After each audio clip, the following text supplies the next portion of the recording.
মিয়ানমারে ভূমিকম্পে ক্ষতিগ্রস্তদের জন্য বাংলাদেশ সশস্ত্র বাহিনীর নেতৃত্বে পাঠানো জরুরি মানবিক সহায়তা মিশন সমাপ্ত হয়েছে।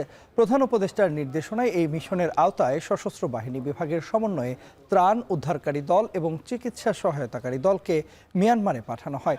বিশেষ সংবর্ধনা অনুষ্ঠানে সশস্ত্র বাহিনী বিভাগের পক্ষে PSO lieutenant general SM. Kamrul Hasan প্রত্যেক সদস্যকে সম্মাননা স্মারক প্রদান করেন। এ সময় ঢাকায় মিয়ানমারের military, Naval and air attach সহ সেনা, নৌ ও বিমান বাহিনী এবং বিভিন্ন মন্ত্রণালয়ের ঊর্ধ্বতন কর্মকর্তাগণ উপস্থিত ছিলেন। এর আগে একই স্থানে বাংলাদেশ সরকারের প্রেরিত মানবিক সাহায্য, বাংলাদেশের উদ্ধারকারী ও চিকিৎসক দলের সার্বিক কার্যক্রম সম্পর্কে প্রেস ব্রিফিং হয়।